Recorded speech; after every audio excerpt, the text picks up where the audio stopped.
Everyone celebrating. Happy Thanksgiving. I would like to personally say thank you for being here and for your continued support in putting up with me absolutely trashing some of your all-time favorite games.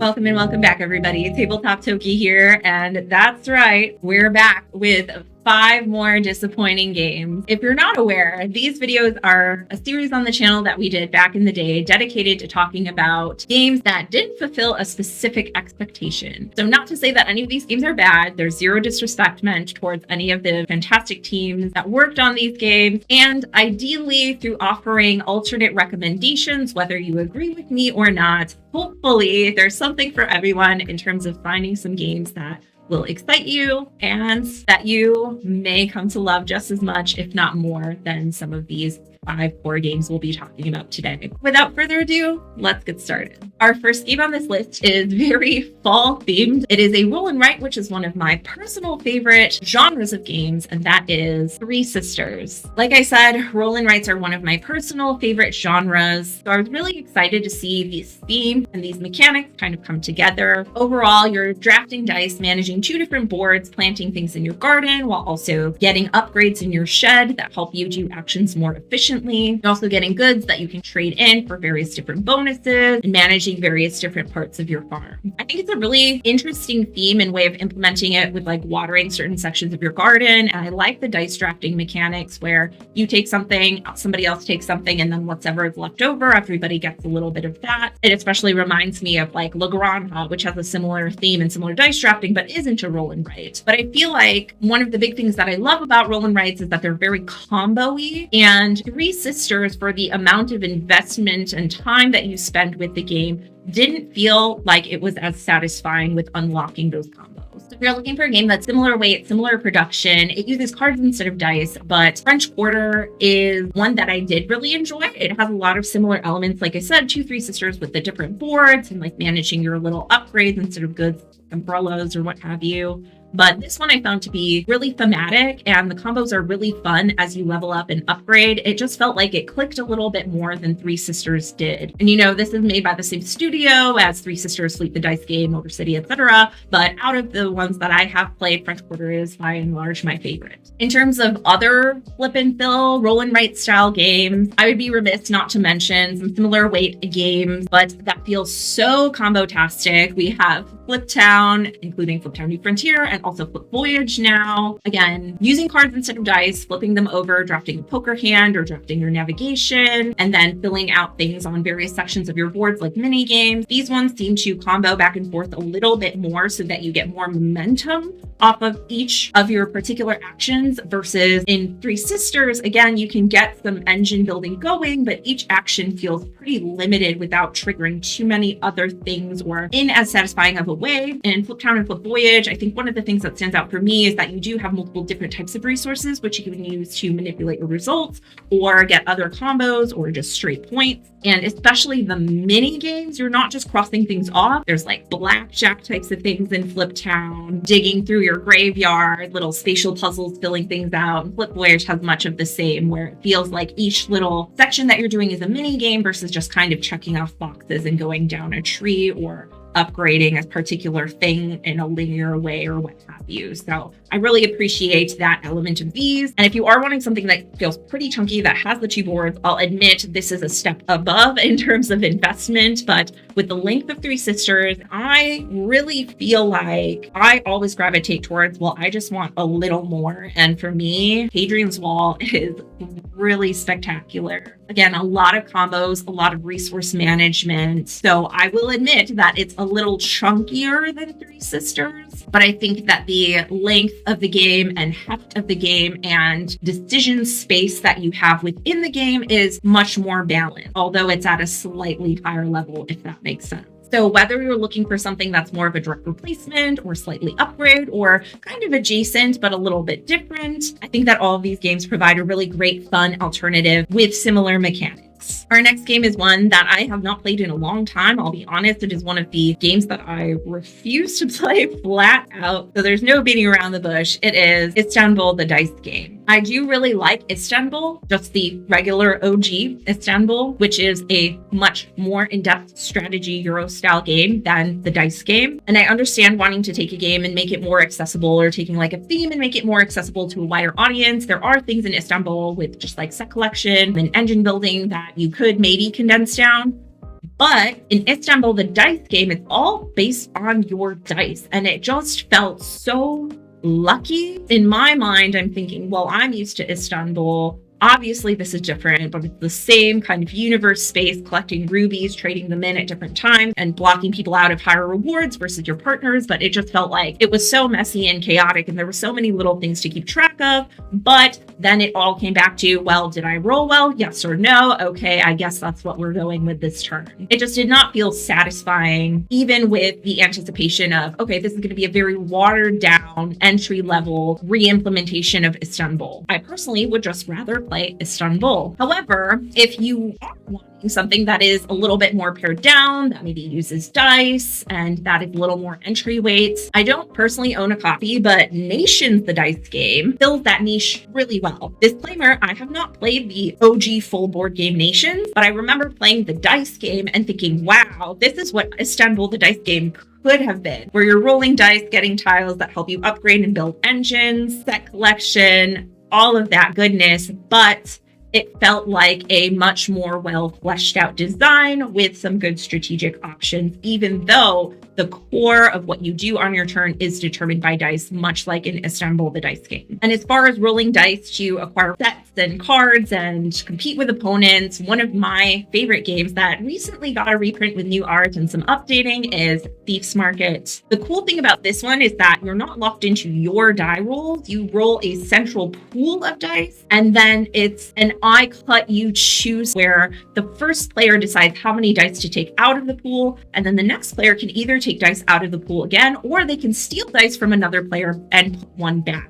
So it's that tension of, do I try to take too much and think that people may steal from me, or do I take a moderate amount and let them fight over the rest? And you use those dice as resources to get money, infamy, and trade in for different cards that give you set collection, but also different powers as you go. So again, similar in that what you do is solely based on the dice that you get and then cards that you get as you evolve. There's a lot of player interaction, but that I cut you choose really mitigate the luckiness of the die roll, in that you have that shared pool. And I just find that mechanic so cool and so fun. In my heart, I don't like dice RNG. I do love rolling dice and having dice to play with. So this game really addresses that in a very innovative way. Coming in at number 3, we have a well-established game that's been around for, my goodness, 25 years, and it has inspired many other designs with similar mechanics, and that is Citadel. This is a simultaneous action selection game. You're going to be selecting role cards, revealing them, resolving text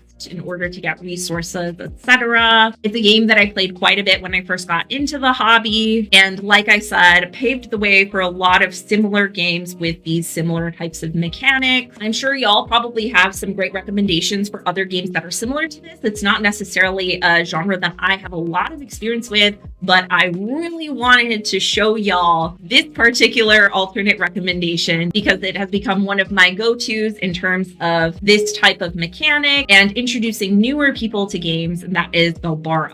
Very similar to Citadel in that everybody has a set of characters. You're putting them face down, revealing them, and using them to draft land cards, which will get you scoring bonuses and set collection. But the cool thing about Belbara, it just feels a lot more modern and fresh in terms of how the cards interact with one another, how they interact with the different lands that you're drafting. It's one of the games that I am inclined to want to play multiple times if people want to. Usually that's a big no-no for me, but because this one is so quick and so satisfying, it's definitely one that I always love getting to the table. So if you enjoy Citadels and you're looking for a fresh new take on it, or, you're just looking for a really cool card game that you can bring anywhere and play with anyone, Belbara is one of the games that I give one of my highest recommendations to. One that I had super high hopes for. I love the presentation, the mechanics. I thought it would be really amazing and tactical. But upon playing it, I just felt like, oh boy, hell. I love the theme. I love the idea of having asymmetrical two-player back and forth tension with hiding versus popping out, getting unique powers. I just thought it was really cool. And obviously, it's a very gorgeous game. Basically, one person's playing as a shark, one person's playing as an octopus. So a little bit more aggressive, attacking your opponent versus the other player that's collecting resources to get power-ups and things like that. There was a lot there that I was hoping for, but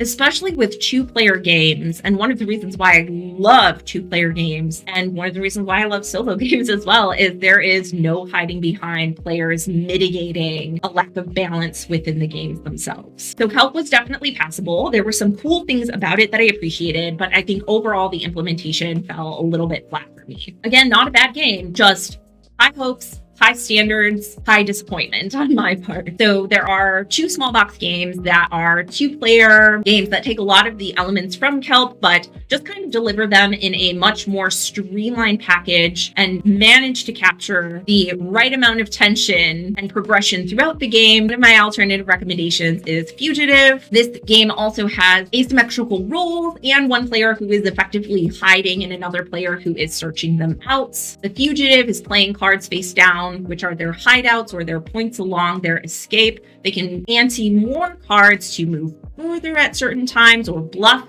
as if they're moving further. And then the detective is trying to deduce what numbers they're stopping at. There are also some extra little modules with player powers, events, etc. to spruce things up and give the game a bit more heft. But even at its core of just the base game, it is so well done. And again, has all that deduction, but also asymmetry. My other recommendation is also kind of asymmetrical, but not quite as much, and that is Mr. Jack Pockets. This is based off of the larger, broader works of Mr. Jack, which I would say also fantastic games that are similar to Kelp and probably more close in weight, so you can also check those out. But I personally love Mr. Jack Pocket because it takes all of that and condenses it down into its most like pure form, where you have 9 tiles. You have a character that's prescribed to each tile. Jack is using one of them as like a cover, and the detectives and their dog are trying to figure out who Jack is. You rotate tiles in order to create lines of sight to various different characters, leaving some open and some dark, similar to Mr. Jack with the lanterns and lights of which characters you can see at the end of the night. But the cool thing about Mr. Jack Pocket is you also have these tiles that you flip each round and you draft back and forth which actions you're going to take based on the player that you are. Some of the actions play out the exact same, but oftentimes they play out differently because of the asymmetry that's built into the different roles. When I think about innovation and genius design with limited components, this is definitely one of the games that comes to mind as far as two-player games go. And like I said, it has a lot of similar elements and tries to accomplish a lot of the same things as Kelp, but is able to do it in a much more small, concise, satisfying way. Switching gears, we have a party game that was very popular when it came out and is still well loved, especially in like the convention space, but it is not for me, and that is The Mind. As far as cooperative card games go, big fan of that idea. However, in The Mind, you're just playing cards, trying to read and gauge whether you think you have higher, lower, etc. And you're just leveling up, trying to play more cards over and over again.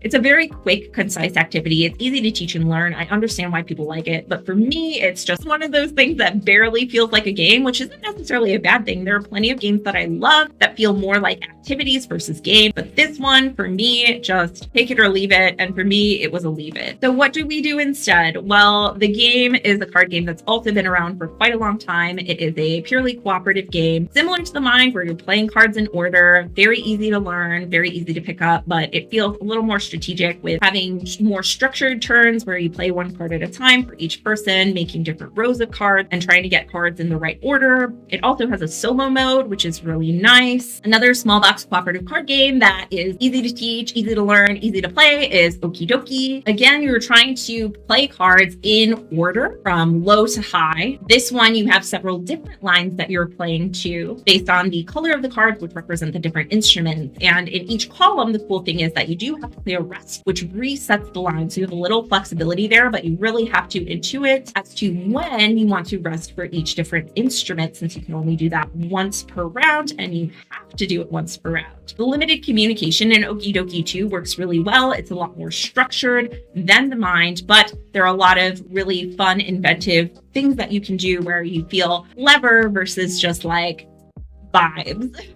So I really appreciate this one as a cooperative card game design. Hey there, Editor Tia here. Somehow in the fever dream that is trying to record YouTube videos with severe ADHD, I forgot to mention that if you like the timing aspect of the mind, then you should definitely check out this other cooperative card game, which is Hey Yo. It is playable as fully cooperative, or you can play in teams versus each other. Essentially, you're trying to play cards that have matching symbols in a row with appropriate punctuation to the tune of this little timer. So on each of these, you have to play the next card, and you get penalties if you don't do that. Unofficial bonus points if you can get your team to yell out the "Hey, yo" as you play the cards, and the best part is this little speckle card looks like a tiny little head. Okay, back to the video. And that leads us to one more recommendation, which is one of my all-time favorites, most played games. This definitely feels more like an activity than a game, which, like I said, is not a bad thing. There are some of those that I love. This is one of them. It's at the top of my list for party games, and that is Ito, or the rainbow version if you prefer. So in Ito, everybody has a number card, and you're trying to play all the number cards in order,